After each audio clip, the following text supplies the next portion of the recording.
Bonsoir à tous et bonjour à toi, Jacques, puisque il fait jour chez toi, alors que nous, c'est la nuit. Donc, on se retrouve pour une nouvelle interview de toi pour le CIPO France. Donc, on te remercie beaucoup de nous avoir proposé de nous faire un petit débrief, ou un grand débrief même, sur ce qui s'est passé à Stanford. Et donc, on a avec nous une petite partie de la team du CIPO France. On a Sarah Wittenheim qui est là avec nous, qui était la co-organisatrice d'EcoEvent. On a Maxence Laillé, qui est l'éditeur de la revue Orbs. Et nous avons aussi OVNI Paris avec Patrice Galacteros. Et nous avons notre ami aussi, Eric Zerker, qui est auteur et conférencier et enquêteur. Et nous te donnons la parole, Jacques. Nous sommes tout oui.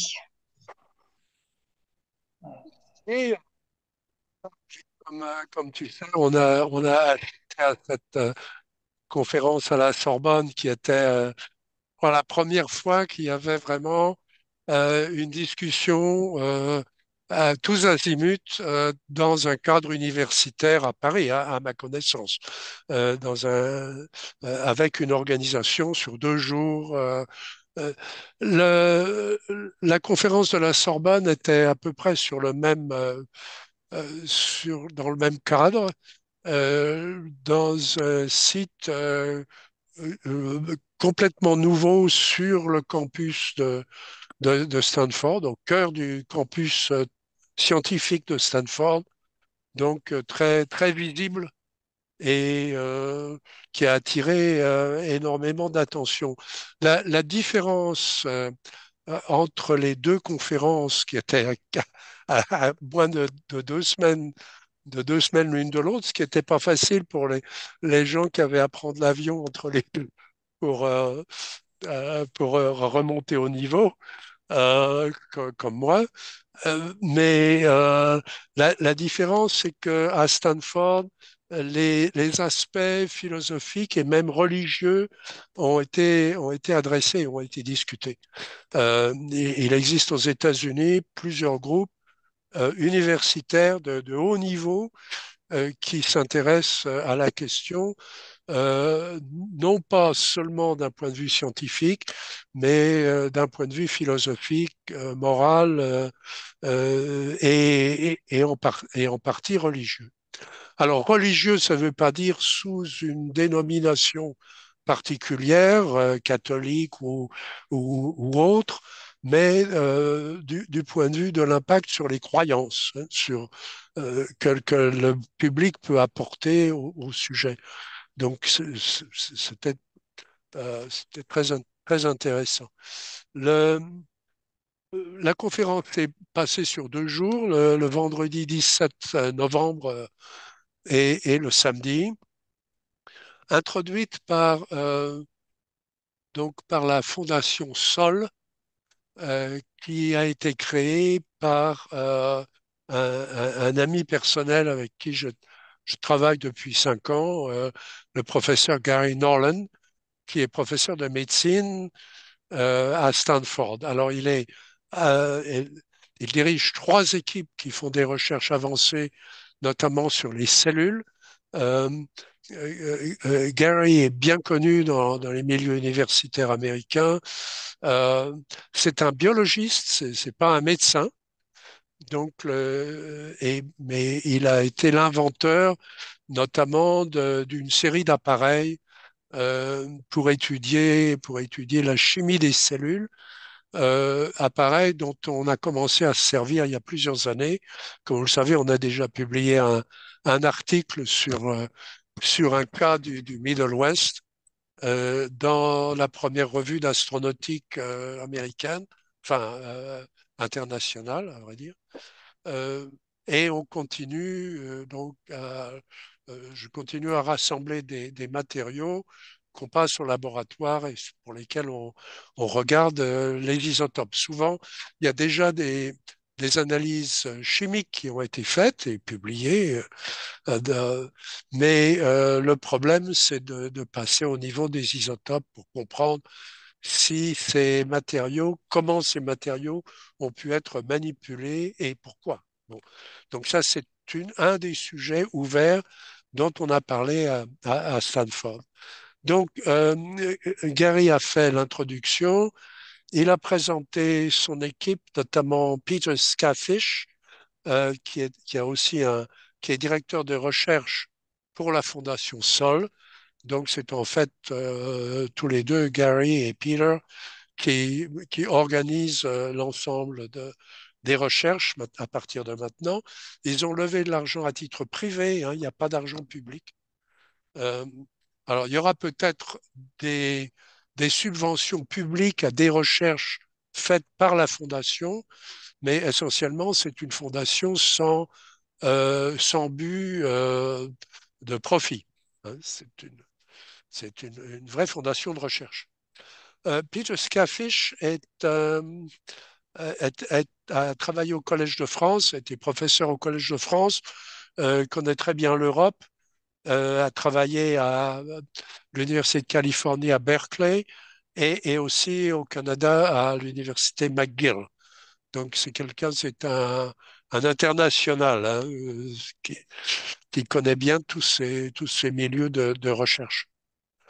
Et le but, c'est la science des ovnis, quoi. Les ovnis et la science. La première présentation était par Avi Loeb, qui était là personnellement à Stanford.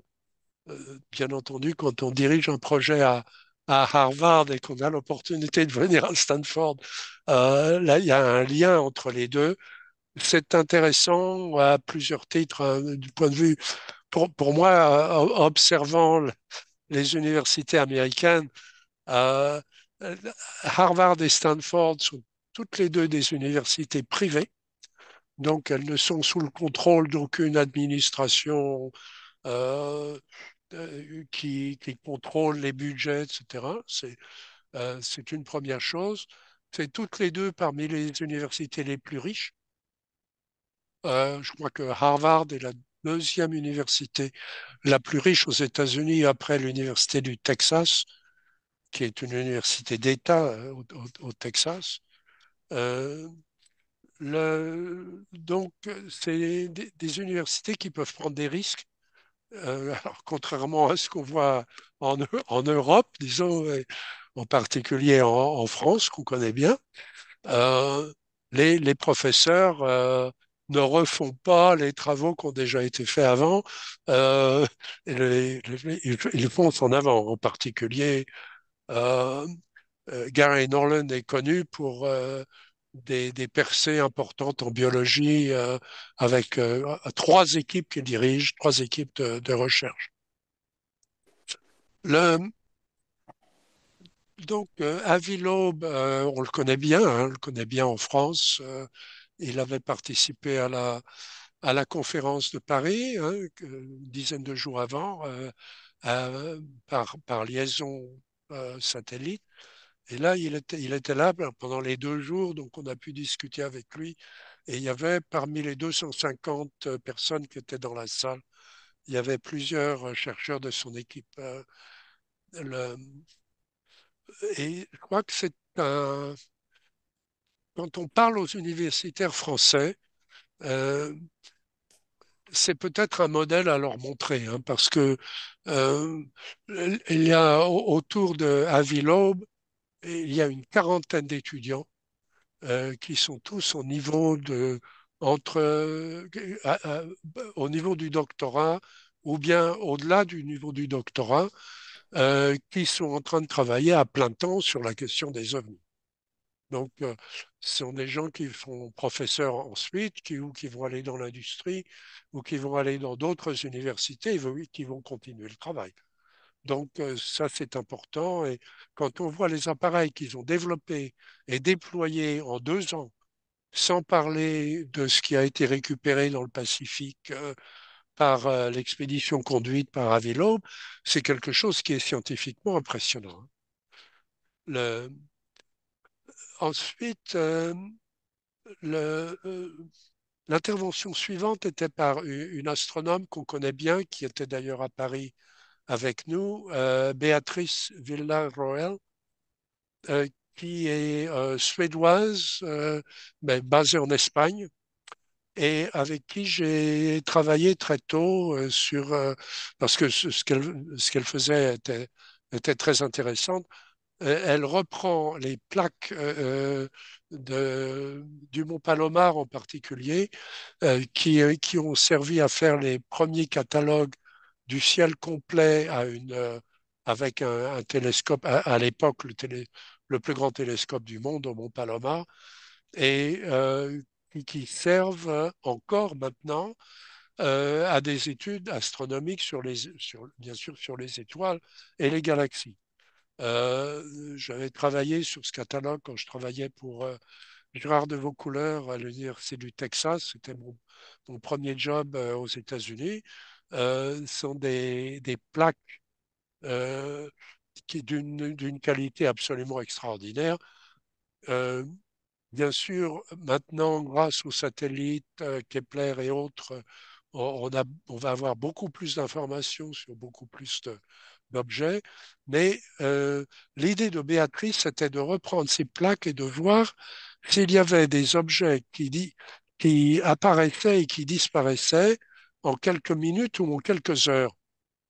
Parce que euh, le télescope, évidemment, prend une image fixe des étoiles fixes pendant un temps d'exposition donné.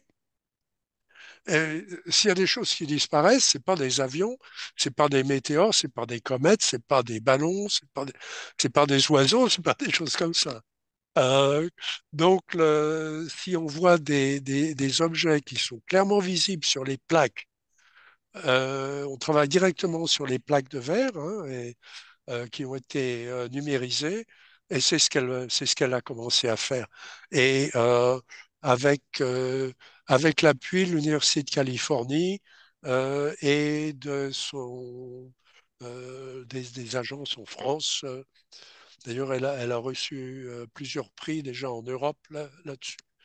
Donc, c'était une contribution européenne importante et elle a relevé déjà avec son équipe un certain nombre d'objets et donc ça conduit bien entendu à faire une nouvelle surveillance du ciel maintenant avec les appareils les plus modernes pour voir s'il y a dans notre environnement, alors évidemment c'est des objets qui sont en dehors de l'atmosphère, mais qui ne sont pas à des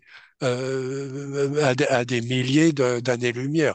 C'est des objets qui sont dans l'environnement du système solaire et auquel on n'a pas fait attention avant. Enfin, on aurait très bien pu faire ça il y a des années, mais à vrai dire, c'est venu à l'idée de personne.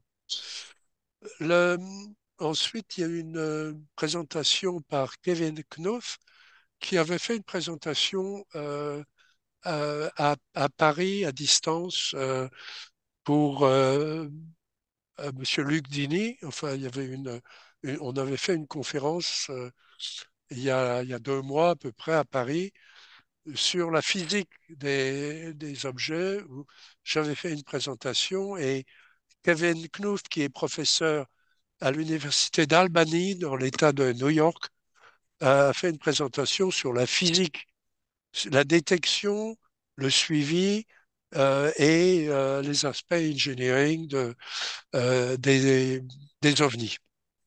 Donc, c'est un professeur au plus haut niveau d'une grande université de la côte Est, hein. Donc, c'est important aussi quand on parle à nos chers professeurs à Paris. Euh, Ensuite, il y a eu une série de panels et Gary est revenu en début d'après-midi, donc on est toujours le vendredi 17, avec un rapport sur les tests qu'on est en train de faire ensemble sur une série d'objets qui ont été récupérés. Alors, comme vous le savez, on a déjà publié un article dans une revue d'astronautique internationale sur l'objet de Council Bluffs, euh, le, qui n'a rien qui n'a rien de révolutionnaire. C'est-à-dire, on n'a pas trouvé jusqu'ici, on n'a pas trouvé de manipulation des isotopes. Mais notre article est un article euh, surtout d'instrumentation. Comment on fait ce genre de choses? Combien de points il faut avoir sur ces échantillons pour que ce soit valable pour les physiciens, etc. Si vous vous souvenez, j'avais fait une conférence il y a 4 ans à peu près à Paris sur tout à fait au début de ça, où je faisais la liste des objets qu'on avait ou qu'on pouvait essayer de se procurer, parmi, surtout par les groupes d'amateurs, à la fois en Europe et aux États-Unis, et puis comment on pouvait commencer à le traiter. Et les premiers tests qu'on avait faits, donc déjà avec Gary Norland à Stanford, un peu en perruque. Enfin, bon, on avait les appareils, donc on est curieux, les scientifiques sont curieux, donc on avait fait des tests. Et il y avait dans l'assistance à Paris euh, quelqu'un qui dont j'ai pas qui m'a pas donné son nom, mais qui visiblement était un spécialiste probablement de Saclay, parce que il est il, il est intervenu sur la question des isotopes et j'ai jamais oublié ce qu'il a dit. Il a dit, écoutez, c'est très bien ce que vous faites, c'est très intéressant comme manip. Vous avez pris 2 points sur les différents objets que vous testez, etc. Mais pour les physiciens, c'est pas convaincant. Et ça, j'ai jamais oublié ce qu'il a dit. Il a dit, il faut pas prendre 2 points, il faut en prendre 10 ou 20, C'est moi qui vous l'ai dit. parce que c'est de la physique. Je lui ai dit, vous avez raison, et je n'ai pas de réponse. Bon, la réponse, c'est que maintenant, on fait ça systématiquement. On prend 10 ou 20 points, et vous le verrez dans l'article qui a été publié, que je peux faire circuler d'ailleurs, hein, si vous voulez. Je peux vous l'envoyer. Oui, c'est très Il a été intéressant si tu peux publié le faire. il y a 2 ans, hein. Donc, Gary a continué à faire ça sur nos échantillons. Maintenant, il y a de plus en plus de gens qui ont collecté des objets sur un site d'observation et qui nous les apportent, qui nous les donnent. Donc, on commence à avoir une petite collection de ces objets. Cela étant, la présentation que Gary a faite sur les derniers tests qu'on a faits, ça représentait 50 000 $. Donc, c'est pas évident à moins d'avoir accès à un laboratoire qui fait des études sur les isotopes. Le, après Gary, donc, j'ai fait la même présentation que j'avais faite à Paris, hein, euh,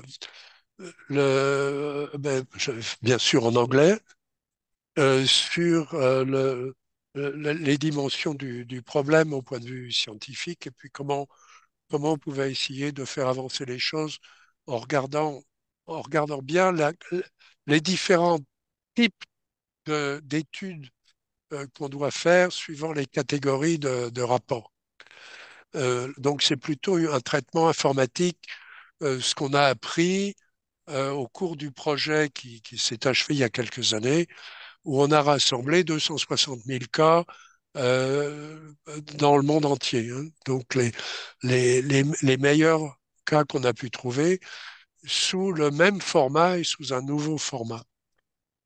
Le- ensuite,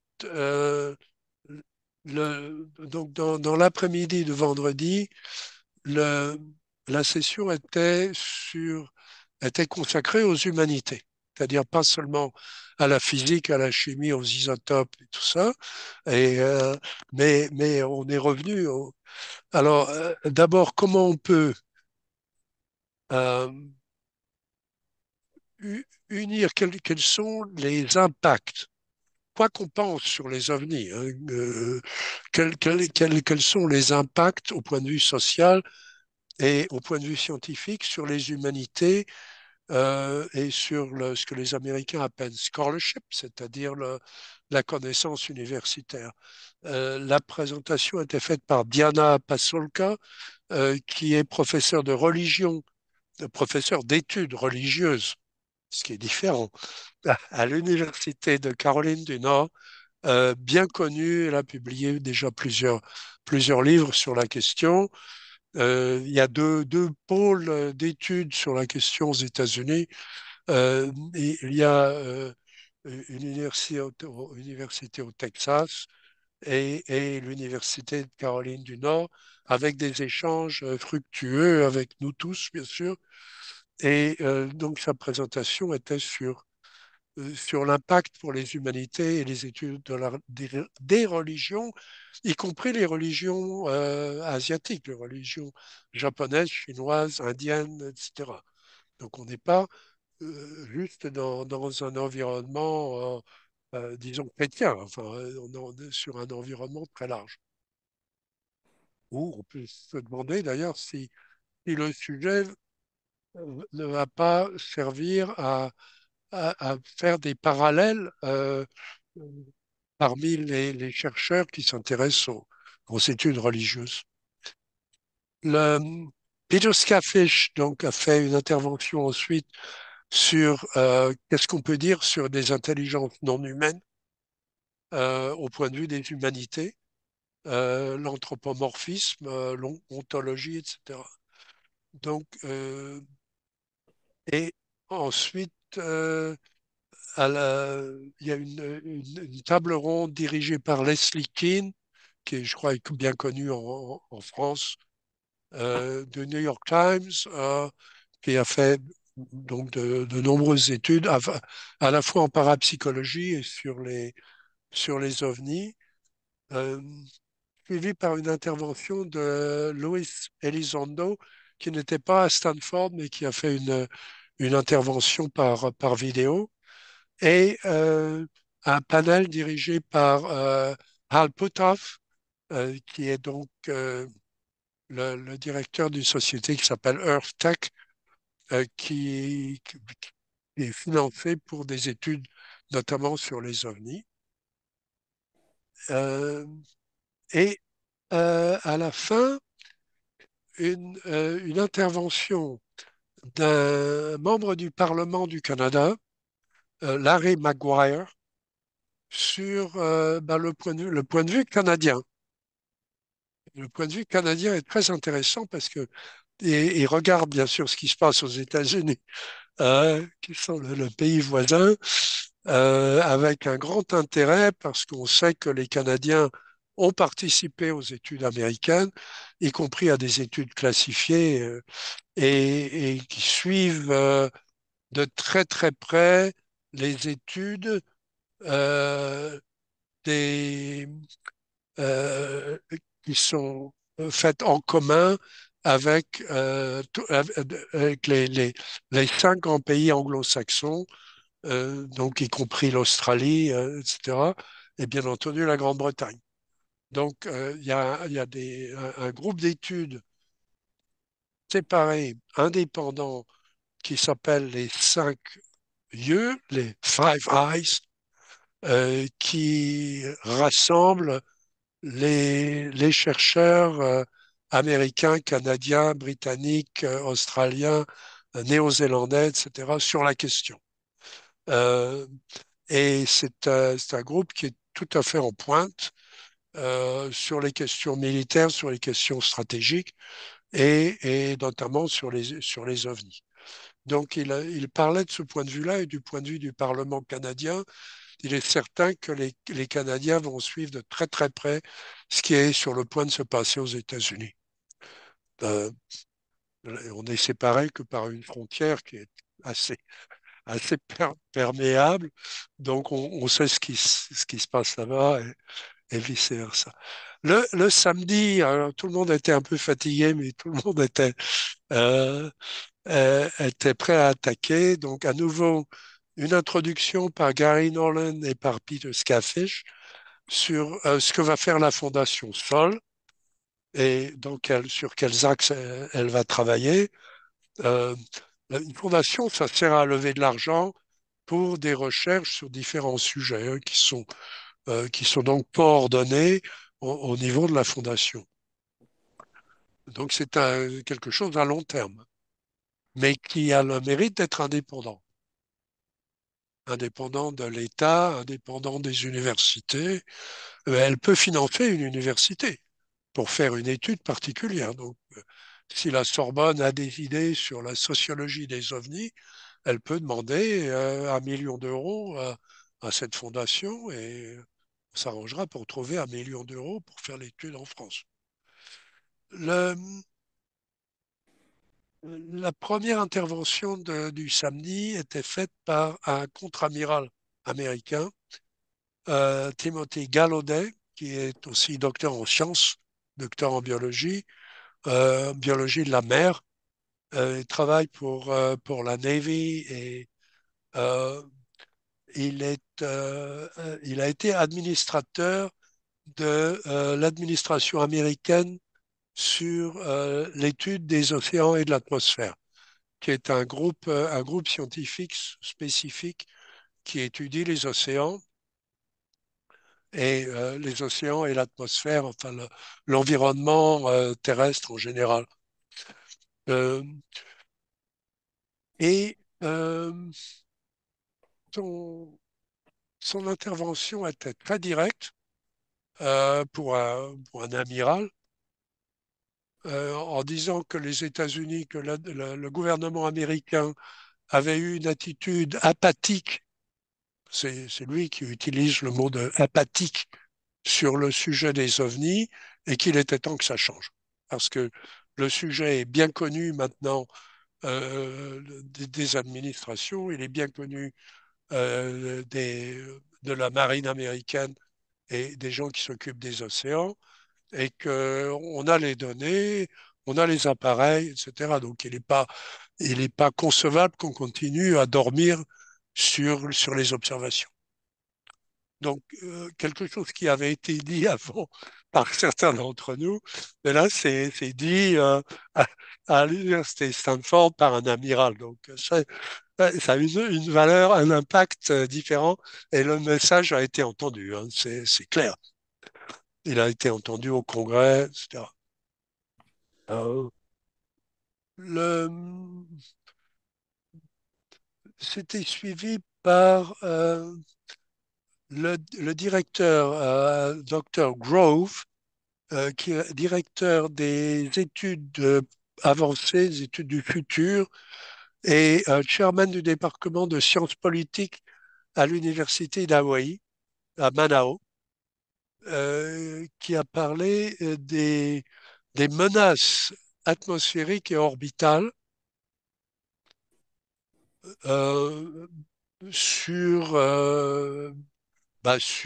sur l'environnement terrestre. Enfin, est-ce que, jusqu'à quel point est-ce qu'il faut s'inquiéter de la présence d'objets en orbite autour de la Terre ou d'objets qui entrent dans l'atmosphère? Donc là, il y avait pas de question. On était directement dans le sujet. On n'était pas en train de tourner autour du pot comme on le fait souvent. Euh, il y a eu ensuite un panel qui a discuté de la possibilité de cette fameuse disclosure. Donc là, on se tourne vers le Congrès, et notamment vers le Sénat. Alors, il faut savoir que bon, le Congrès américain, c'est à la fois la Chambre des représentants et le Sénat. Les sénateurs sont élus pour 5 ans. Donc, ils peuvent prendre des risques que les députés ne peuvent pas prendre. Donc, il faut voir, regardant ça à partir de la France, il faut bien faire la différence entre la Chambre des représentants, qui sont souvent, la Chambre des représentants est renouvelée en partie tous les 2 ans, alors que les sénateurs sont là pour un certain temps et peuvent imposer des changements importants dans la politique américaine. En fait, c'est le Sénat qui dirige les États-Unis, c'est pas seulement le président. C'est une différence avec les structures, disons, politiques en Europe. Euh, la- les États-Unis sont une véritable république, c'est-à-dire le public peut changer la loi s'il le veut, le public peut intervenir dans les lois qui sont proposées et il le fait. On l'a vu sur l'avortement, on l'a vu sur tous les grands sujets de société. Et donc les ovnis sont en train de passer à ce niveau-là. Donc les sénateurs imposent la loi sur le pays. Donc aujourd'hui, eh bien, c'est au niveau du Sénat que la bataille s'engage, avec des gens qui veulent une ouverture complète. C'est-à-dire, on ordonne simplement à toutes les sociétés qui ont des matériaux récupérés, voire des appareils récupérés, comme certains témoignages le disent déjà, que tout soit mis sur le tapis. Alors la discussion, c'est jusqu'où faut-il aller? Est-ce qu'il faut que le gouvernement ait le droit de confisquer, d'aller dans une usine, d'aller dans une société comme Lockheed ou comme Boeing, confisquer des matériaux, ou bien est-ce qu'on va demander à l'industrie de gentiment se plier à un régime plus ouvert où on va débloquer des projets qui ont été secrets et qui ont peut-être échappé à l'attention des représentants du peuple. Bon, c'est bien là qu'est le sujet, hein. C'est bien ça qu'on entend à la télévision maintenant tous les jours. Donc, à la suite de ça, donc je vais plus vite. euh, il y a eu une série de discussions sur les observations de pilotes. Comment faut-il les interpréter, étant donné les conditions spéciales où se trouvent les avions, à la fois civils, militaires, etc. Euh, et ensuite, une série de discussions, notamment par un professeur de théologie sur la vision du problème du point de vue des autorités catholiques, sur l'intelligence non humaine. C'est un professeur qui s'appelle Thigpen, Thigpen, qui a été professeur de théologie et qui a écrit déjà qui a publié un livre sur la foi catholique et l'intelligence extraterrestre en anglais. Euh, et finalement, une présentation par quelqu'un avec qui j'ai beaucoup travaillé, Jesse Kripal, qui est professeur, en fait, il est chairman du département de philosophie et de religion à l'université Rice au Texas. Et l'université Rice a un rôle particulier parce que, euh, d'abord, parce que le professeur Kripal est bien connu pour ses études sur la spiritualité et la religion, publié toute une série de livres quand il était à l'université de Chicago, qui est la première université sur l'étude de la pensée religieuse aux États-Unis, notamment sur la pensée religieuse orientale. Il a passé lui-même du temps dans des monastères en Inde et donc dirige ce département au Texas. Euh, je lui ai confié mes archives euh, et je continue une grande partie de mes archives qui vont être mises donc à la disposition du public. J'ai aucun intérêt personnel à garder des données chez moi. Il est temps de mettre tout cela en ordre pour que justement cette nouvelle génération de chercheurs ait accès notamment aux études de cas que j'ai pu faire avec certains d'entre vous ou avec nos amis en France et aux États-Unis qui sont ouvertes. Donc, voilà, c'est un chat qui s'intéresse à la question, c'est bien. L'intelligence non humaine est importante. Voilà à peu près en quoi. Alors, bien sûr, à la fin des deux jours, il y a beaucoup de sujets qui ont été remués et euh, tout le monde est reparti avec un certain sentiment d'urgence de faire avancer la recherche. Et bien entendu, ça continue. Et pour moi, en particulier, les recherches sur les matériaux, je dois dire que pour moi, alors, bon, une des questions qu'il faut se poser, c'est qu'est-ce qui va se passer maintenant? C'est-à-dire si les États-Unis disent, voilà, le sujet est officiel, ces objets existent, on ne sait pas ce que c'est, on a récupéré des tas de choses, mais on n'a pas tout à fait compris comment ça marche. Euh, Est-ce qu'il va y avoir une communication ouverte avec d'autres pays ou bien est-ce que ça va rester un sujet fermé aux États-Unis, auquel cas ça va rester un sujet fermé en France, en Russie, en Grande-Bretagne et en Espagne, partout ailleurs. Donc, il y a une discussion, bien entendu, parmi les scientifiques qui veulent que tout soit ouvert, qu'on puisse partager les données. Comme vous le savez, j'ai partagé les échantillons qu'on a récupérés aux États-Unis. Je les ai partagés avec des scientifiques français que vous connaissez. Donc, ils sont dans des laboratoires français qui peuvent en faire ce qu'ils veulent. En sciences, on ne fait jamais une publication. Les scientifiques ne croient pas à un article qui est publié dans une revue scientifique.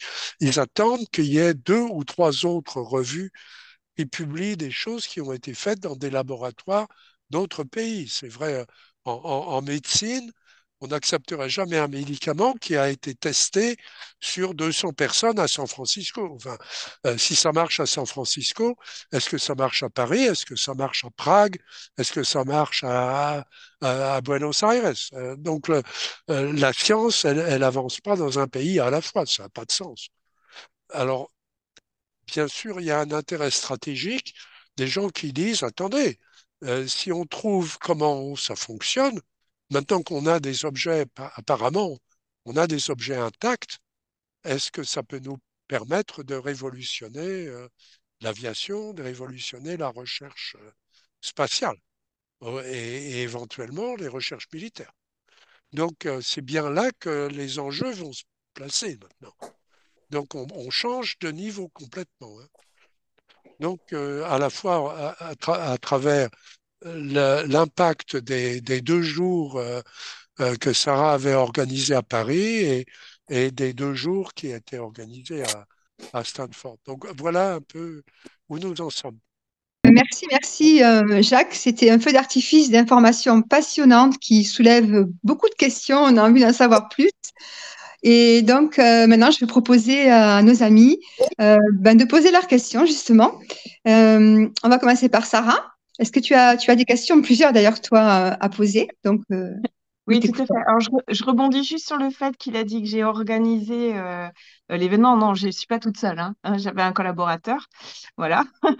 Mais sinon, oui, alors là, la question, justement, c'est par rapport à la fondation. C'est-à-dire qu'il y a donc des équipes qui vont faire des recherches au sein de cette fondation. Et là, c'est de quelle façon est-ce que ça va être, le résultat des recherches vont être divulgués au public, en fait? Fondation, c'est que les recherches soient ouvertes. Et c'est une fondation donc sans but financier. Euh, et Mhm. par la loi, elle est ouverte à la société civile. Oui, donc les résultats des recherches vont être sur un site internet. Est-ce qu'ils vont le publier? Est-ce Alors, que la fondation sert à financer des recherches qui seront faites par d'autres, qui seront oui, bien peut-être sûr, coordonnées. Alors, elle par des fera équipes. ses propres recherches, mais elle peut très bien, comme je le disais tout à l'heure, financer une étude par des sociologues français qui le publieront comme ils veulent, le publieront dans la presse, dans des revues universitaires. Euh, et puis, il y aura une note qui dira on remercie la Fondation Sol d'avoir financé nos recherches, mais ils seront libres de le publier où ils voudront. Je crois pas, il y aura pas de, je pense pas qu'il y aura un contrôle. Il y aura une fondation, elle sert à organiser des meetings, à inviter des gens à discuter des résultats, etc. Euh, elle sert de lieu d'échange, mais elle peut financer des recherches Et, indépendante. et justement, est-ce Alors qu'elle tout va être... ça, ça va se mettre en place au cours des semaines et des mois qui viennent. C'est- D'accord. Mais là, c'était plutôt privé, c'était sous invitation. Ça va être ouvert un peu plus au public. Est-ce qu'il va y avoir des événements qui vont être ouverts au public? euh, je ne sais pas, pas D'accord. nécessairement.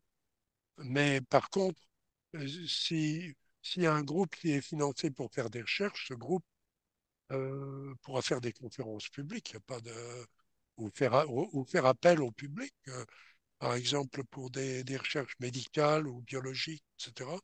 Il n'y a pas de questions, en particulier pour réunir des informations sur des cas d'OVNI. Il est clair que bon, Internet, c'est à ça que ça sert. C'est- Bien sûr. Donc, je pense que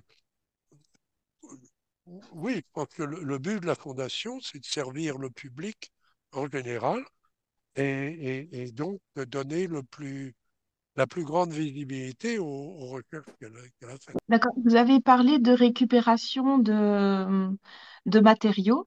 Et il y a une chose qui m'a un petit peu interpellée, c'est le fait qu'il ait été question aussi de récupération de matériaux concernant le site de l'affaire de Socorro. Est-ce que vous pourriez nous en dire un petit peu plus? Alors, à Socorro, il y a eu, oui, si vous vous souvenez, à Socorro, l'objet s'est posé, l'objet pesait 11 tonnes. Alors, ça, on l'a bien calculé, hein, parce qu'il y avait les pieds de l'objet ont laissé des traces dans le sol qui ont été visibles pendant longtemps.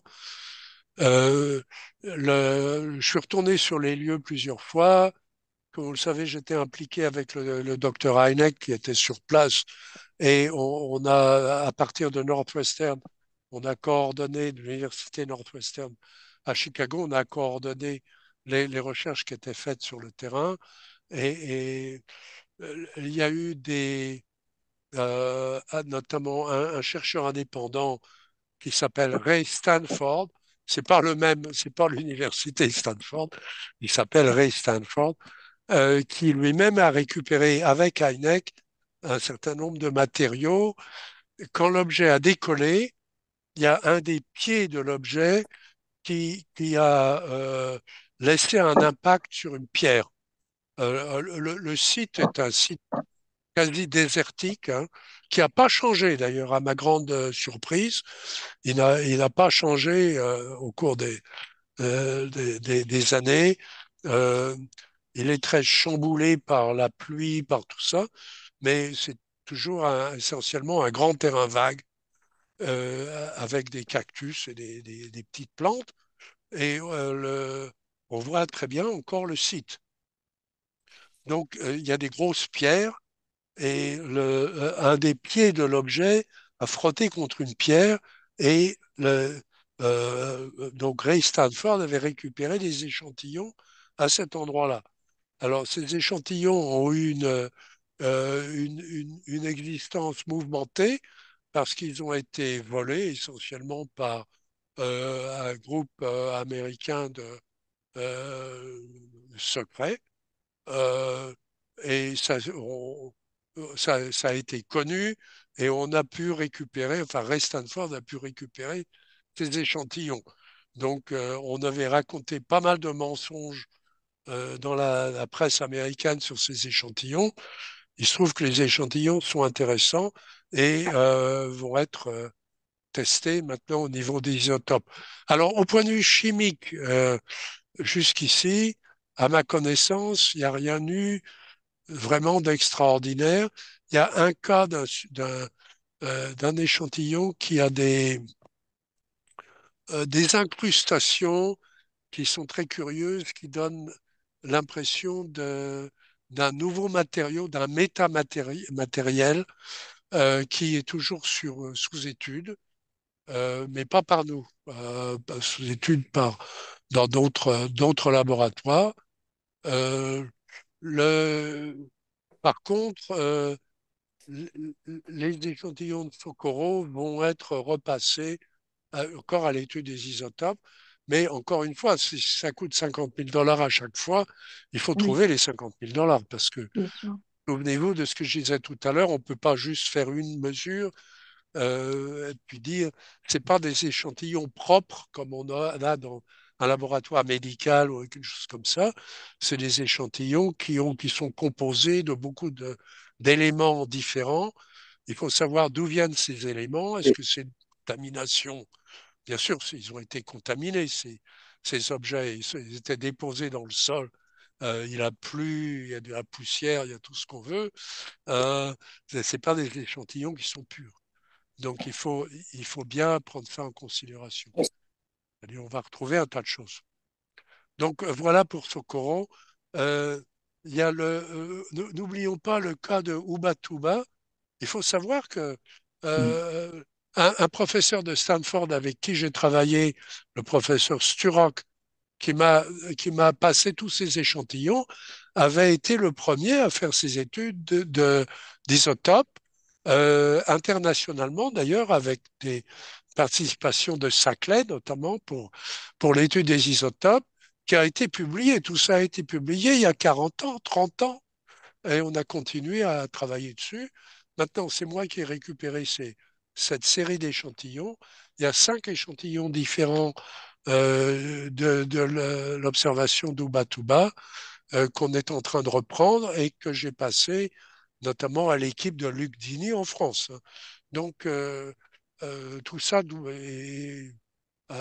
est destiné, à mon avis, je suis du côté des gens qui disent il faut partager tout ça avec les meilleurs laboratoires au monde. Euh, c'est idiot de Absolument. les garder dans un petit groupe.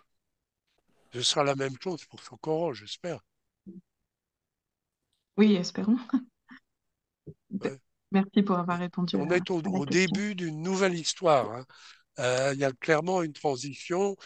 C'est plus l'ufologie de papa, hein. C'est une nouvelle ufologie avec des gens qui vont apparaître. On le voit déjà aux États-Unis, des gens qui disent, je m'intéresse à la question depuis longtemps, j'ai jamais rien publié, mais j'ai des trucs à vous montrer, hein. Donc ça, c'est important. Très bien. On va passer maintenant à Eric Zurka. Tu peux poser tes questions si tu veux maintenant, Eric. Oui, bien sûr. Bonjour Jacques. Donc ma question tourne un petit peu autour du même sujet en fait, hein. Si, je vais parler au conditionnel, si une douzaine d'objets ont été récupérés à différentes époques, je suppose qu'ils ont quand même au moins en partie été analysés. Et est-ce que il pourrait nous donner une indication sur l'hyperphysique OVNI? Ou est-ce que c'est encore beaucoup trop tôt ou rien à filtrer? Voilà, c'est l'essentiel de ma question. Il y a deux volets hein, dans ce que vous dites. Le premier, c'est les objets qu'on a déjà récupérés, euh, qui ont été laissés ou qu'on retrouve sur le sol après le départ d'un objet, que ce soit en France ou aux États-Unis, etc. Alors, à ma connaissance, il y a au moins 3 sites aux États-Unis qui ont ramassé ces objets. Mais déjà, le projet Blue Book, hein, euh, dans l'histoire ancienne, euh, le public leur envoyait des pierres, des choses curieuses qui avaient été trouvées, etc. Euh, alors pour eux, ils s'y intéressaient pas particulièrement, mais il y a donc tous ces objets qui ont été trouvés. Alors à Socorro, à Ubatuba, à Council Bluffs, etc., après le départ d'un objet. Par contre, si maintenant il se confirme qu'il y a des objets accidentés qui ont été récupérés, euh, ou s'il y a comme à Roswell, par exemple. Enfin, il y a le cas de Roswell. On se bat encore pour savoir si c'était juste une expérience américaine euh, qui, qui, qui s'est, qui a eu un accident, ou bien si c'est vraiment un ovni. Je ne sais pas encore vraiment la réponse, hein. J'ai été des deux côtés pour Roswell. Par exemple, par contre, il n'y a pas de problème sur Socorro, hein. Socorro est un cas non identifié pour toutes les agences américaines qui ont regardé. Donc, ce n'est pas un cas d'amateur, de même que Valençol en France. Bon. L'autre question, bien sûr, c'est euh, s'il y a des objets qui ont été récupérés, notamment qui ont été récupérés intacts, donc à la limite, on peut se demander si ces objets ne nous ont pas été donnés par le phénomène. Euh, c'est un test d'intelligence, hein. Euh, qu'est-ce que, qu'est-ce que les petits humains vont trouver quand ils vont les ouvrir? Alors, la question, c'est quoi? Comment est-ce qu'on rentre dedans? Comme vous le savez, on a beaucoup étudié les observations qui ont été faites au Nouveau-Mexique dans un cas où il y avait un objet qui s'était posé, enfin qui s'était craché, mais qui s'était craché intact, qui a été très bien étudié sur sa configuration, sa taille, etc. Par contre, la propulsion aurait été dans une partie de l'objet qui était scellée, donc il faudrait d'abord pouvoir l'ouvrir, et puis ensuite, on ne sait pas sur quoi on va tomber. Donc, c'est ça qui est très important sur les discussions maintenant devant le Congrès pour savoir si ces objets qui sont aujourd'hui, d'après les témoignages officiels qui viennent d'être faits, ces objets seraient dans des laboratoires privés de l'industrie américaine, de l'industrie aéronautique américaine. Alors, la question, c'est de savoir qui aura accès à ces objets et qu'est-ce qu'on peut trouver, parce que là, c'est beaucoup plus intéressant que de chercher. C'est comme la différence entre analyser la propulsion d'une voiture, si on a la voiture ou si on a simplement des mesures des gaz d'échappement, hein. Sans parler des voitures modernes dans l'échappement et de l'eau pure, Ouais. hein, qu'on peut boire. La démonstration du président de Toyota reste dans tous les esprits puisqu'il avait une voiture sur la scène quand il a démontré, quand il a montré au public, quand il a dévoilé la voiture électrique de Toyota qui était la première, euh, qui tournait, le moteur tournait sur la scène et il y avait un verre sous le pot d'échappement et à la fin de sa présentation, il a pris le verre et il a bu ce qui était sorti de la voiture, qui était donc de l'eau pure, enfin H2O. C'est une démonstration époustouflante, enfin, de ce qu'on peut faire avec la technologie moderne, d'une voiture qui rejette de l'eau pure. Alors, évidemment, si on fait l'analyse, on n'apprend rien sur le moteur. Donc, on est limité par ça. Il faut avoir l'accès à l'objet lui-même pour aller au-delà de ce qu'on a pu faire jusqu'ici, que ce soit en France, que ce soit aux États-Unis ou ailleurs. D'accord. Merci. Tu as une autre question? Non, non, c'était ma question. D'accord. Très bien. Alors, on va passer à Patrice Galacteros, qui va nous poser les questions du MUFON France, qui n'a pas pu être présent ce soir. À toi la parole, Patrice. Oui, alors c'était communiqué par Laurent Gauthier, directeur des enquêtes du MUFON de France. Alors, il y a trois questions. Une première, pour l'analyse des matériaux, composition chimique, isotopique, etc., y a-t-il des sources connues que l'on peut consulter? Donc, on peut consulter, je suppose, les résultats des analyses. Bon, c'est une question qui m'a été posée, donc je la transmets. Jacques. Alors, la composition des matériaux? Non, est-ce qu'il y a des sources connues que l'on peut consulter montrant l'analyse des matériaux, accessibles au Oui. public? C'est ça l'idée. Au point de vue des analyses chimiques, dans le livre de Jean-Claude Bourret sur les dossiers français, il y a des rapports d'analyse chimique, hein, déjà qui datent de 30 ans, etc. Euh, euh, donc on trouve essentiellement de la chimie classique avec beaucoup de contaminants. Alors, de même aux États-Unis, le professeur donc Peter Sturrock, avec qui j'ai travaillé pendant 2 ans en astrophysique à Stanford, euh, a publié plusieurs articles dans une revue qui est pas très connue en France, mais d'une société qui est la Société d'exploration scientifique. Et ça, on le trouve sur Internet, hein. Si vous regardez Sturrock, Sturrock, alors il est professeur de physique à Stanford. Il a été le premier à Stanford en tant que professeur à ouvertement travailler sur les ovnis avec son temps personnel, euh, mais et avec des ressources privées. Donc, il a levé de l'argent auprès notamment d'entrepreneurs, Rock- d'industriels qui s'intéressaient Rockefeller, à la non? question. Et tout ça a été publié sur le cas d'Ubatuba au Brésil. Et j'ai maintenant tous les échantillons.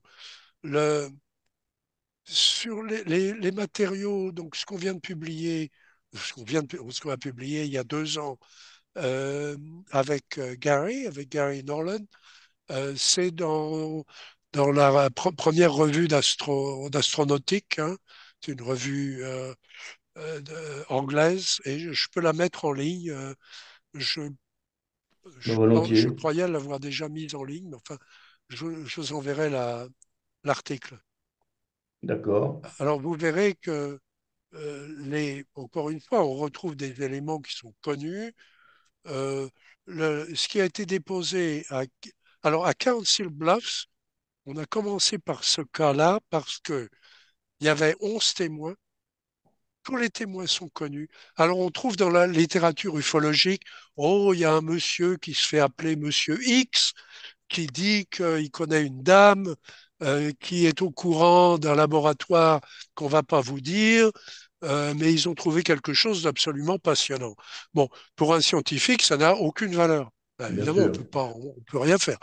On peut pas refaire l'étude, on peut pas, tout est anonyme, etc. À Council Bluff, il y avait donc 11 témoins Excuse-moi, qui Jacques. sont, C'est Council. qui ont fait un rapport à la police dans la demi-heure qui a suivi, hein. Donc on connaît tout et on a récupéré le matériau puisque c'était essentiellement de l'acier fondu, mais avec des éléments qui sont pas normalement dans l'acier. Donc il n'y a pas de doute que c'est pas un canular sous aucune forme.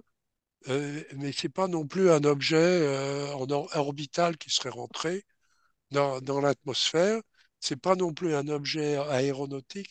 Donc, c'est vraiment un bon cas d'étude parce qu'on connaît tout. On a les photographies de la police, on a tout sur le cas. C'est Et on Council. continue C'est Council à Bluff. étudier ces matériaux. Donc, c'est un petit peu le schéma à suivre quand on veut faire cette étude. Et maintenant, bah, ça va ouvrir, je crois que ça va ouvrir les pages des journaux scientifiques pour des gens qui veulent faire des analyses semblables. Mais enfin, ce qui est intéressant maintenant, c'est les isotopes. Oui. Alors, mais juste pour une précision sur ce dernier cas, c'est Council Bluff. C'est ça? Council Bluff. Council Bluffs, oui. Ok, c'est bien noté. Council, Merci. c'est un conseil. Un conseil. Euh, c'est un jardin public essentiellement dans une banlieue de Omaha. Euh, et il y a une rivière qui passe entre Omaha et cette banlieue. La banlieue est en fait dans l'Iowa, dans un État différent, dans l'État de l'Iowa. Mais je pense que si vous allez sur Internet et que vous dites Council Bluffs UFO Analysis, Je vais le devriez trouver. D'accord. trouver des Tiens, informations. alors, De toute façon, rapidement, justement, on on va le parlait mettre en des ligne. compositions isotopiques. Est-ce que des anomalies ont été trouvées sur les compositions isotopiques? J'entends des anomalies, je suppose, par rapport aux compositions terrestres connues des isotopes. Alors, bon, la question à 46 Bluffs, on n'a trouvé aucune anomalie. On a fait toutes les analyses, etc. C'était de la chimie classique. Cela étant, les, les industriels de l'acier à qui on a montré la chose ont dit c'est pas de l'acier normal. C'est un acier avec d'autres choses dedans. Alors pourquoi est-ce qu'un objet volant transporterait de l'acier en fusion? Alors ça, la question est complètement ouverte, évidemment. Là, il y a eu deux des témoins qui ont vu un objet volant avec des lumières tournantes dans le ciel. Euh, alors, bon, pour nous, ce qui nous intéresse, c'est l'analyse des matériaux. Le seul échantillon jusqu'ici connu mais nous, je l'ai vu, on l'a eu entre les mains, mais on n'a pas fait l'analyse, qui soit vraiment euh, révolutionnaire, si ça, on peut le confirmer. C'est un échantillon qui a été trouvé malheureusement anonymement, mais dont les tests indiqueraient qu'il a des propriétés antigravitationnelles. Alors, si ça peut se confirmer, ce qui n'a pas été confirmé jusqu'ici, évidemment, c'est très intéressant. D'accord. Euh, Ça aussi, on le retrouve sur Internet, hein. C'est, mais Le- encore une fois, ça coûte très cher. C'est difficile de faire ces tests d'antigravitation. Ça demande des appareils qui sont pas courants. Et Mais enfin, c'est un appareil qui existe, hein. je termine sur les Donc ça, questions c'est le d'Ulyphone seul, à ma connaissance, qui a des propriétés de physique antigravitationnelles. radicalement nouvelles. D'accord. Les Est-ce autres, que, on peut dire que c'est des métamatériaux, c'est-à-dire des matériaux connus, mais dans lesquels il y a eu quelque chose d'autre qui a été ajouté, et on peut se demander si c'est pour donner des propriétés particulières. Alors, Mhm. cela étant, des métamatériaux ou des choses comme ça, on peut en acheter, c'est-à-dire on peut acheter des éléments maintenant qui ont été manipulés au niveau des isotopes. Mais ça coûte très très cher, c'est utilisé en médecine. Gary Nolan disait, il en a dans son laboratoire, il en a dans ses tiroirs, des métamatériaux comme ça. Mais c'est des millimètres cubes qui sont injectés, par exemple, comme dans la recherche d'une tumeur dans le corps, etc. C'est des matériaux spéciaux Mhm. qui ne restent pas dans le corps, ils restent 24 heures dans le corps d'un malade. Il y en a certains qui sont radioactifs pour permettre la détection d'une tumeur, la détection de quelque chose, mais c'est des millièmes de grammes ou des centièmes de grammes. Le, et ça coûte très cher. Ça coûte, disons, $2000 par dose et c'est fait dans des laboratoires spéciaux.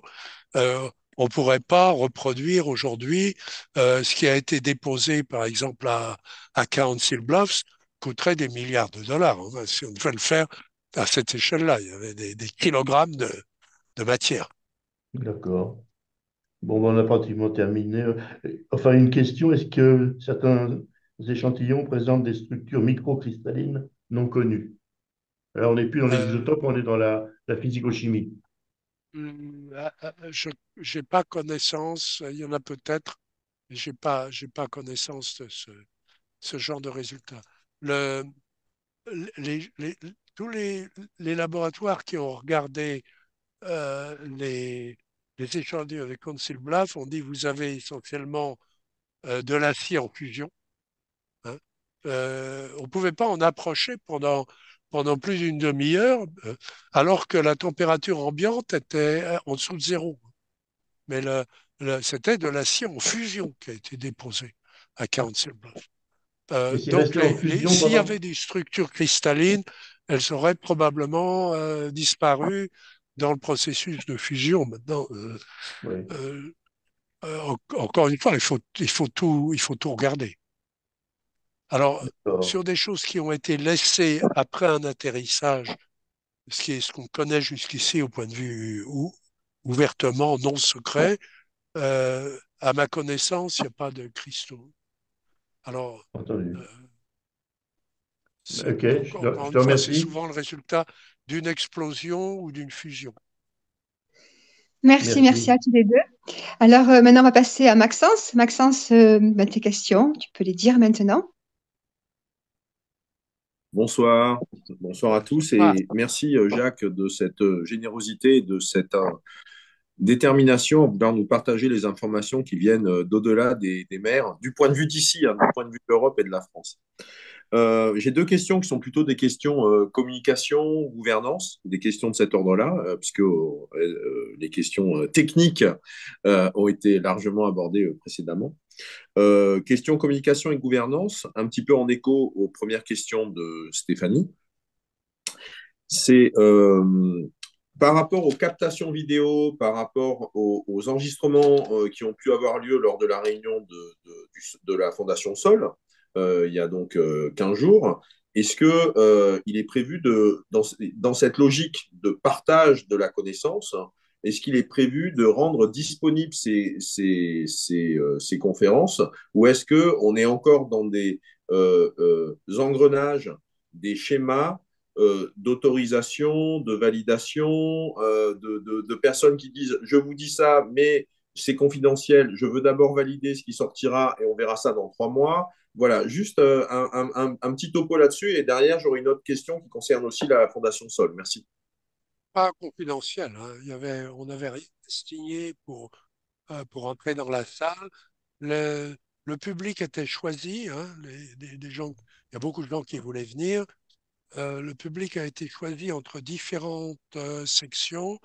D'abord des universitaires, les chercheurs qui travaillent déjà sur le sujet, euh, des étudiants, des gens de la presse, hein, euh, de la presse, à la fois des podcasts sur Internet, etc., étaient là. Donc, il n'y a pas de question de garder quelque chose confidentiel. Il n'y avait aucun accord de confidentialité, etc. Cela étant, bah, ça coûte de l'argent pour éditer ce genre de choses. Il y avait des breaks, il y avait des conversations à droite et à gauche, etc. Donc il faut que ce soit édité professionnellement pour que ce soit publié. Je ne sais pas si la décision a déjà été prise de comment ce serait. Est-ce que ça pourrait être laissé à l'initiative de chaque intervenant? Par exemple, pour moi, s'il me demande est-ce que mon intervention peut être diffusée, j'ai aucun problème, comme à la Sorbonne. Euh, le, Par contre, il y a des intervenants qui peuvent avoir à demander la permission de l'organisme auquel ils appartiennent, que ce soit une université ou une agence du gouvernement. Euh, euh, ils peuvent être soumis aux règles de publication normales. Je pense à Béatrice, par exemple en Europe. Elle est financée par des études européennes de l'atmosphère et de l'espace. Elle a probablement à demander la permission des gens qui financent certains, qui sont ouverts. D'accord, merci. Alors, donc, en petit complément sur cette première question, ça veut donc dire que là, vous nous avez répondu du point de vue des auteurs ou des conférenciers, enfin en tout cas des participants. Du point de vue des organisateurs, il n'y a pas eu de prise de parole en disant il y a une capture vidéo, c'est parce que dans quelques mois, dès que ça sera propre, on va le mettre à disposition. Ça n'a pas été dit explicitement en introduction. Ça n'a pas été dit explicitement. D'accord, voilà. C'était juste une précision, en gros, par rapport au cadre et à tout ça. On a compris que ce n'est pas impossible, mais en revanche, ça ne faisait pas partie des objectifs à court terme. D'accord? Merci. Alors, ma seconde question, Question, c'est peu. alors, ma seconde question, ça concerne la Fondation Sol et ce qui avait pu être indiqué dans ces communiqués de presse constitutifs, dans ces premières descriptions, dans ce qui a été rendu public lorsqu'ils ont rendu public le site web mi-août dernier. Il est question de livre blanc, il est question de lignes directrices qui seraient proposées au gouvernement. Et parmi ceux-ci, ça inclut le fait, et moi en tout cas je l'avais immédiatement remarqué parce que c'est pas si fréquent, l'Union européenne était indiquée explicitement comme étant un partenaire de ce réseau, ou en tout cas un destinataire des lignes directrices en matière de politique OVNI, de politique publique en matière d'OVNI. Et donc, est-ce que là aussi, que ça soit dans le cadre des échanges sur scène ou dans le cadre des conversations off, vu que, comme vous l'avez rappelé en introduction, ce sont des amis proches qui sont avec Sol, qu'en est-il de ces instruments de lobbying, de ces lignes directrices, de ces livres blancs et de ces lignes directrices, je le dis pour les autres présents avec nous, c'est-à-dire des recommandations d'options politiques. Hein.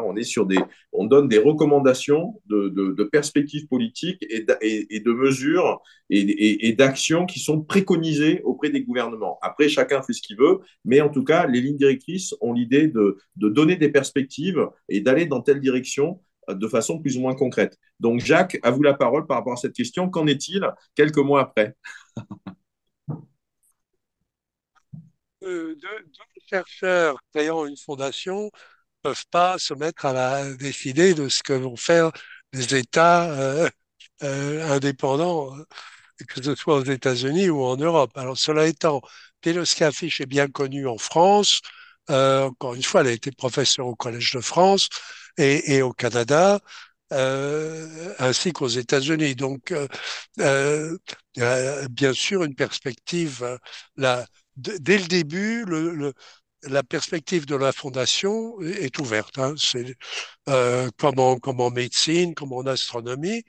Euh, on est là pour faire des échanges avec des gens qui ont des choses à dire et qui travaillent sérieusement. Donc, euh, alors là, je ne peux pas parler au nom de la fondation.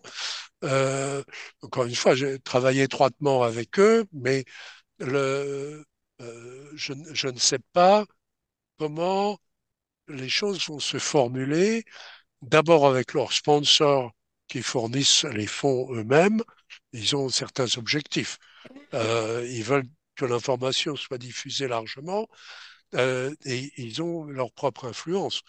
Euh, il est clair, enfin, je connais bien hein, Gary Nolan, il est clair que dans son esprit, comme dans le mien, dans notre travail, c'est de fournir une ouverture sur les travaux qu'on connaît, hein, c'est-à-dire de les mettre à la disposition ou d'être à la disposition de si en France, par exemple, le CNES ou l'université veut avoir accès à certains dossiers ou avoir accès à des recherches, etc., ou simplement créer un programme, euh, on- je pense que la Fondation est un interlocuteur privilégié parce que c'est des universitaires reconnus et qui ont l'habitude de travailler dans ce genre de structure et l'habitude de lever des fonds dans ce genre de structure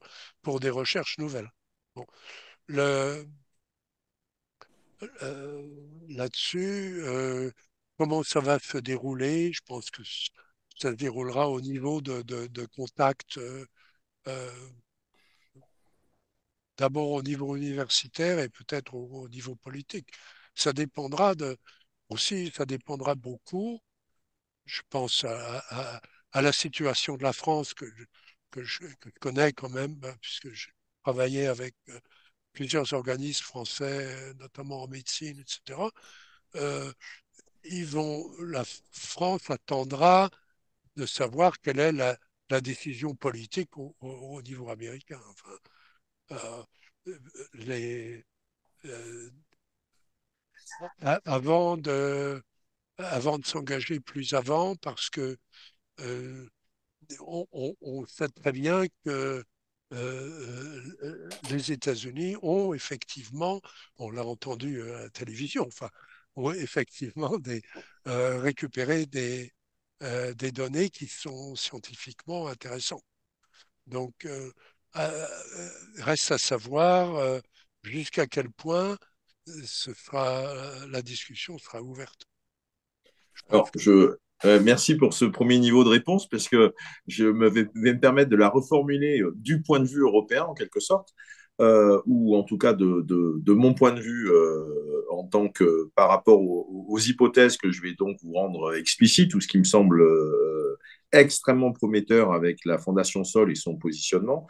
Là, vous avez, Jacques, parfaitement répondu sur le plan, on va dire, euh, consolidation de la connaissance et partage de la connaissance de façon à ce que ça rentre dans les golden standards, de façon à ce que ça gagne ce niveau de légitimité universitaire. Et c'est vrai que ça fait penser en matière de parapsychologie à ce qui a pu se passer en matière d'histoire des sciences depuis une cinquantaine d'années, depuis les travaux de Rhine, dans cette démarche de les consolider et de les rendre recevables, le Journal of Scientific Exploration ayant été un parfait relais dans les années 80 par rapport aux articles, puisque c'est, je le dis pour les autres, c'est une revue de référence en matière de parapsychologie qui a existé depuis les années 80.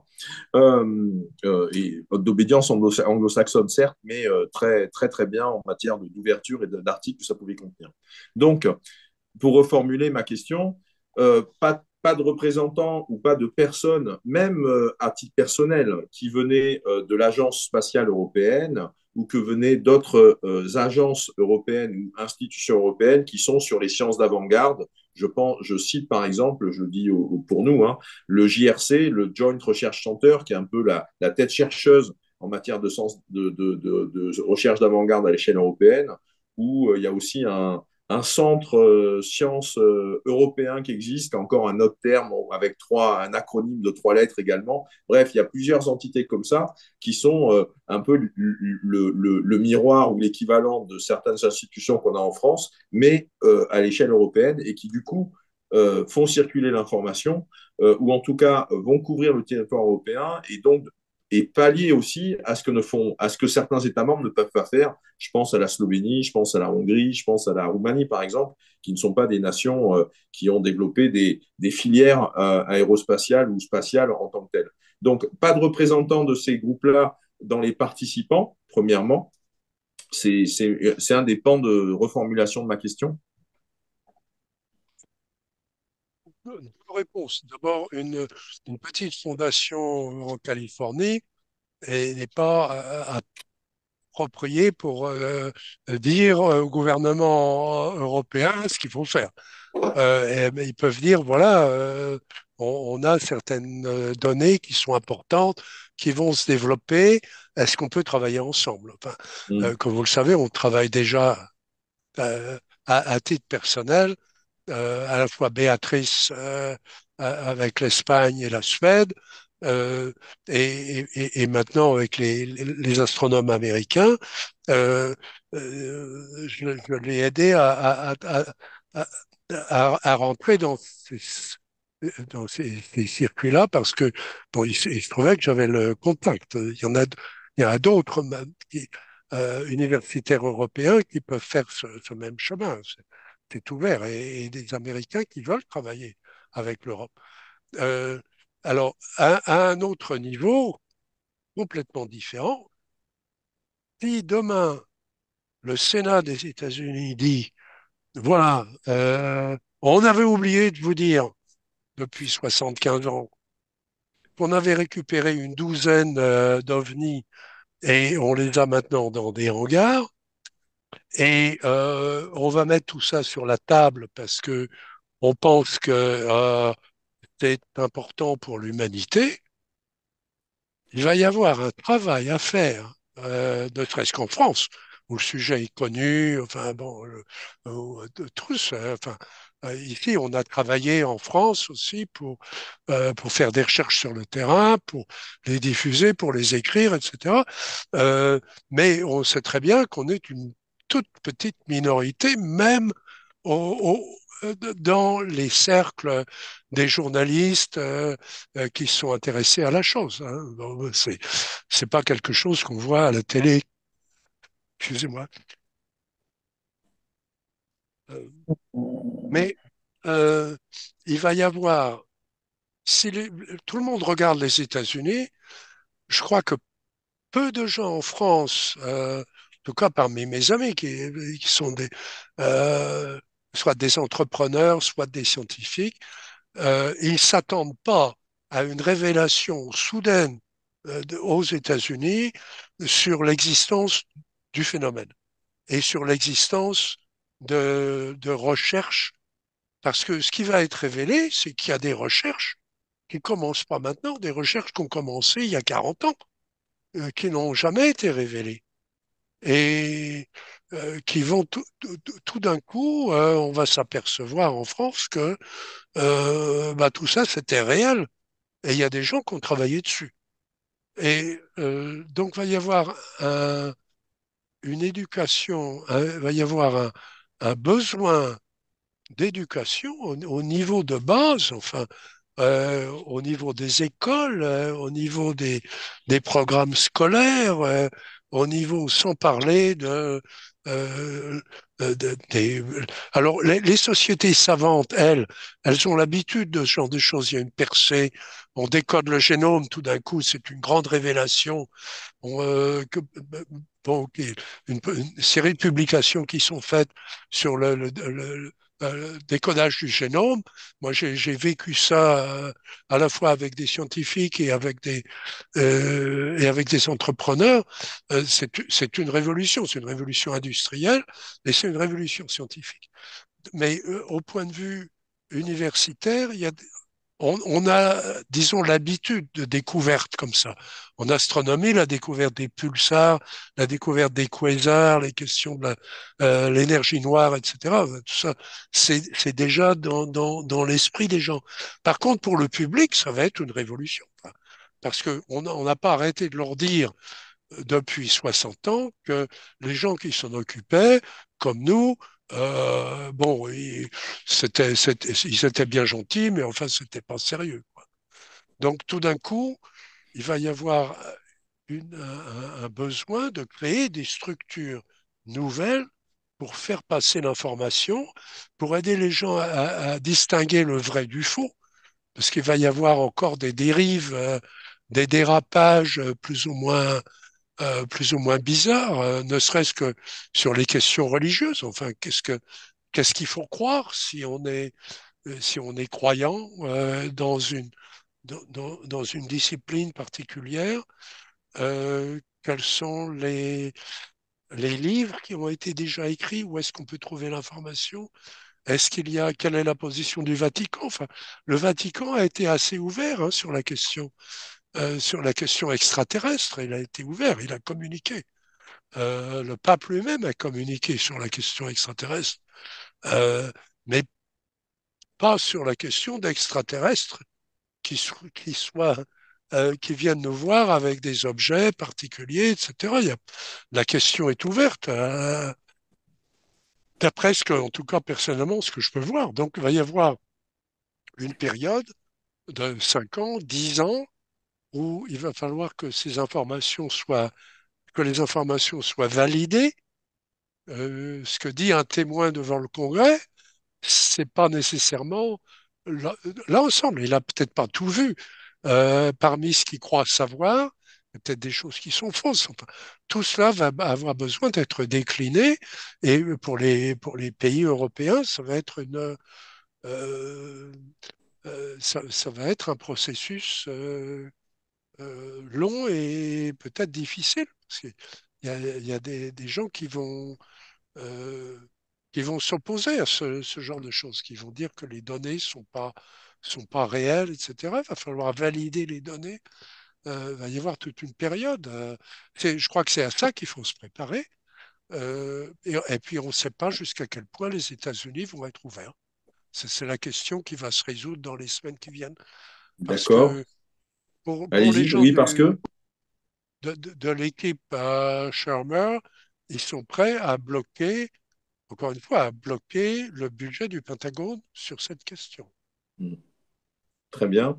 Donc, je reformule pour qu'on soit bien compris là-dessus.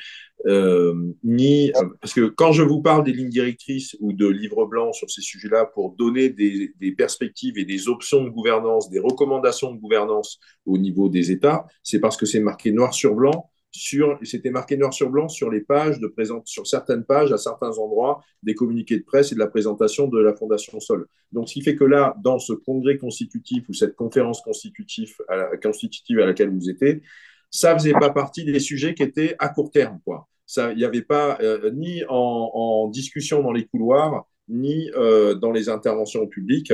Là, moi, ce que j'entends, c'est qu'en tout cas, par rapport à l'Europe, la priorité, c'est d'abord, on pourrait dire, d'étoffer, d'étendre, de consolider le réseau de scientifiques, on pourrait dire de référence, ou en tout cas crédibles, fiables, institutionnalisés, qui seraient à même de s'intéresser à la question. Et, euh, et, si moi je vous titille tout ça sur ces histoires de livres blancs et de lignes directrices, c'est parce que je n'oublie pas cette histoire je garde en mémoire cette proposition d'une agence internationale qui a été à moitié votée en 1978 à l'ONU.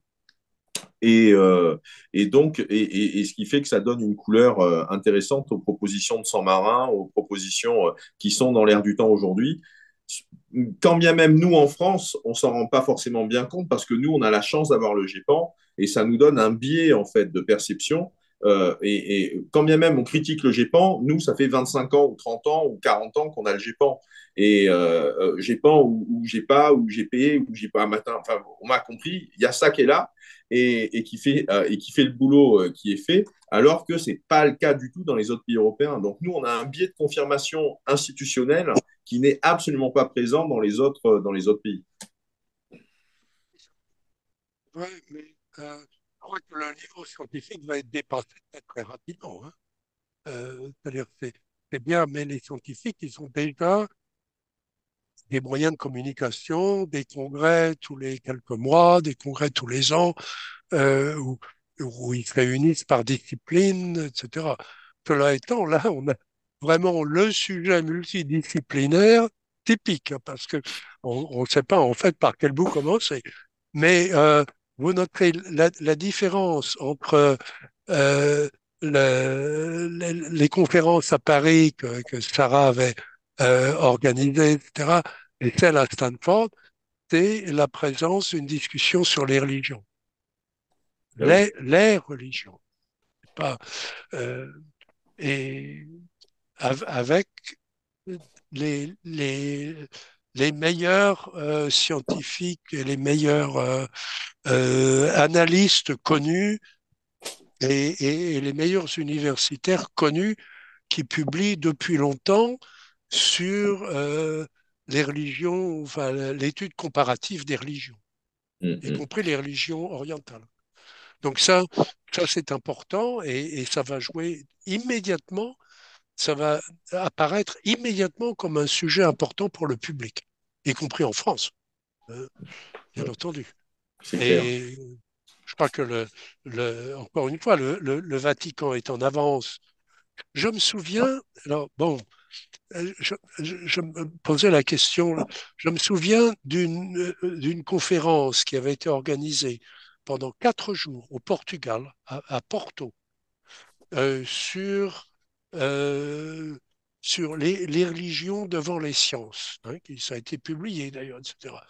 Où il y avait notamment des adeptes du Tibet, il y avait des islamistes, des érudits islamistes, et il y avait bien entendu des catholiques, il y avait un représentant de l'Observatoire du Vatican qui était là, avec qui je suis resté en contact, euh, et c'était absolument passionnant, mais c'était uniquement sur les sujets de spiritualité liés à la question extraterrestre. Et pourquoi pas refaire une conférence comme celle-là? Ces gens-là, ils sont toujours là, ils existent toujours, ils continuent à travailler. Euh, J'avais fait une conférence qui est sur Internet d'ailleurs, euh, en Arabie Saoudite il y a 5 ans, euh, où il y avait une participation d'intervenants du point de vue de l'islam sur la question des ovnis. Et c'était une conférence économique internationale, mondiale. dans laquelle il y avait notamment des représentants du gouvernement britannique, du gouvernement américain, etc. Donc, je vous euh, euh, rapporte à cette conférence, encore une fois, toutes ces conférences-là, elles sont sur Internet. On les retrouve sur YouTube. Si vous mettez, euh, si vous mettez mon nom et puis le sujet de la conférence, vous retrouverez tout ça. Ces gens-là sont prêts. On peut refaire ce genre de conférence et s'en servir pour ouvrir le sujet. Très Très On a bien. intéressant. largement Très dépassé intéressant. notre temps. Merci, On merci, peut le merci beaucoup, refaire, Jacques. on peut refaire ça de temps en temps d'ailleurs. Ouais. Euh, J'ai pas d'autres questions de mon côté, donc merci Très bien. beaucoup et merci Isor. Voilà. Merci beaucoup. Alors, je crois que Sarah, tu avais d'autres questions à poser, donc tu peux reprendre la parole si tu veux. Micro. Sarah, Sarah a disparu? Non, pardon. question par écrit, hein, je peux y Ah, répondre aussi. On peut continuer sur Internet. Alors, vas-y Sarah, on t'écoute. ah, En fait, là, il y a plusieurs questions qui me viennent à l'esprit par rapport à tout ce qui a été dit déjà. Parce que là, il a été question de parler d'objets, en fait, qui auraient été récupérés, dont on ne serait peut-être même pas rentré encore à l'intérieur. On parle de toutes ces choses et en fait, je me pose la question, Jacques, est-ce que vous avez vu des photos, est-ce que vous avez vu des vidéos de ces objets qui auraient été récupérés, dont tout le monde parle?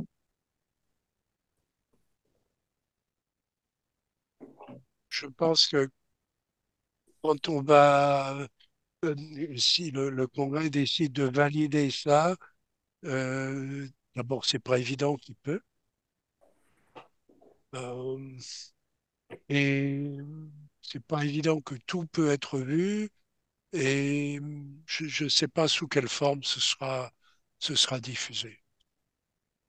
Cela étant, les descriptions des témoins, ils sont là, hein.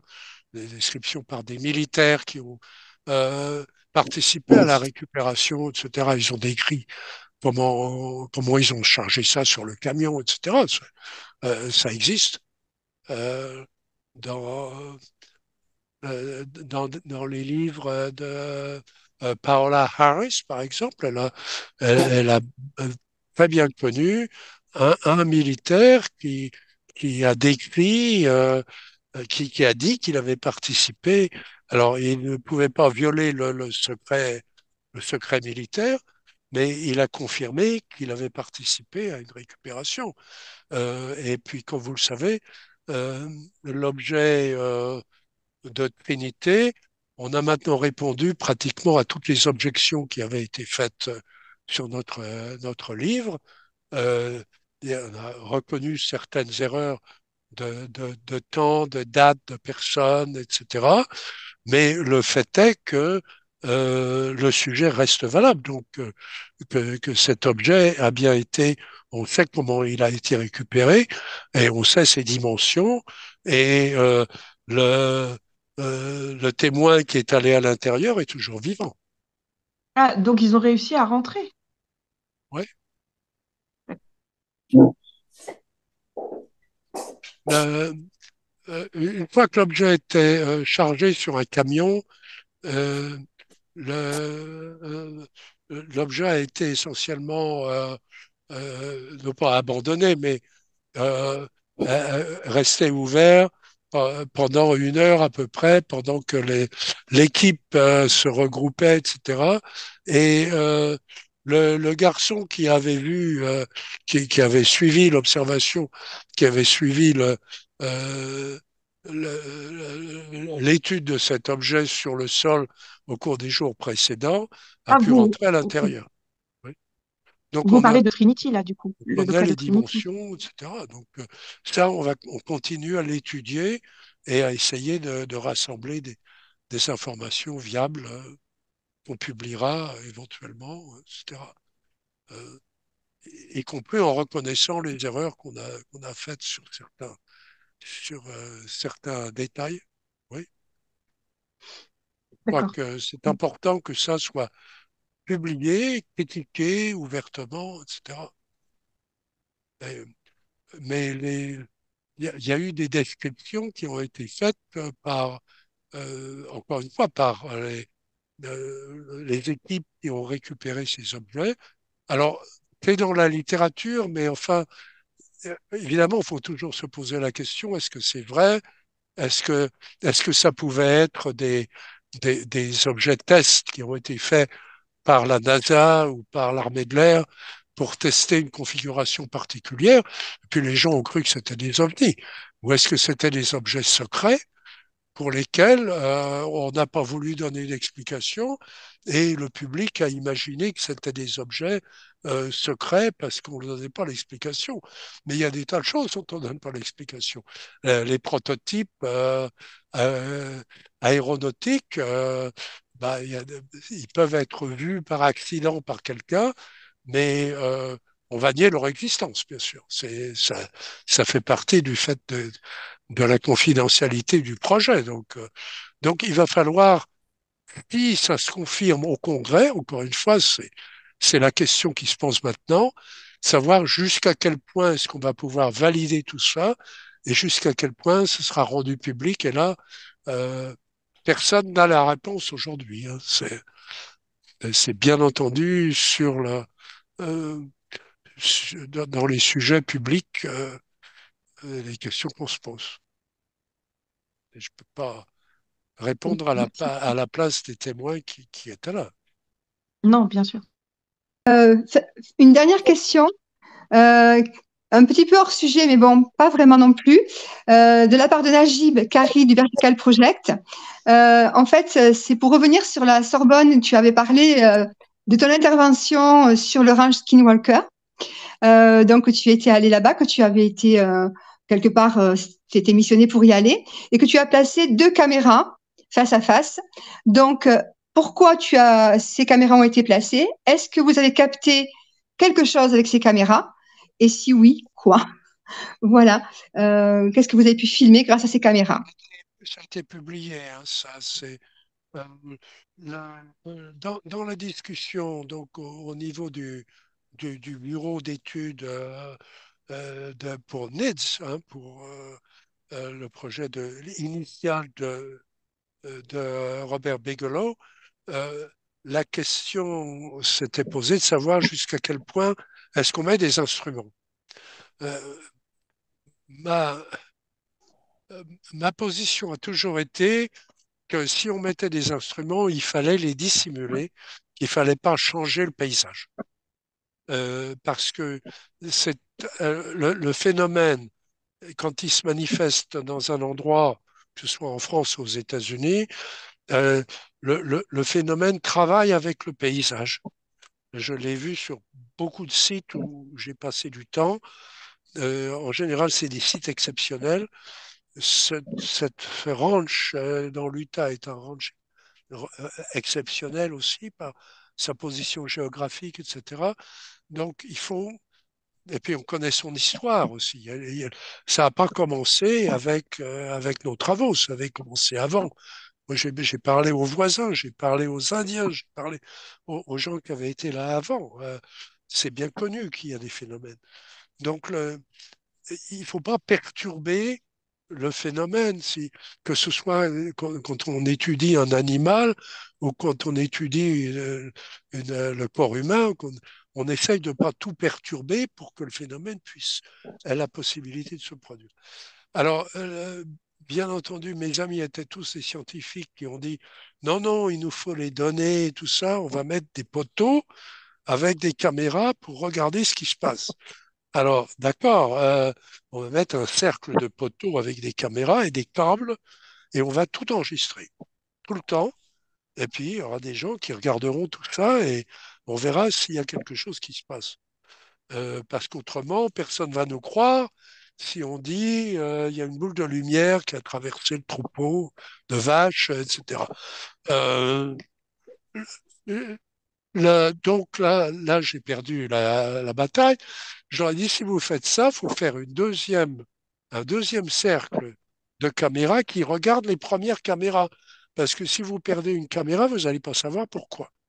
Vous n'allez pas savoir s'il y a eu une intervention du phénomène lui-même ou peut-être de quelqu'un, peut-être d'un groupe qu'on ne connaît pas, qui viendrait saboter l'expérience, parce que le terrain était relativement ouvert quand même.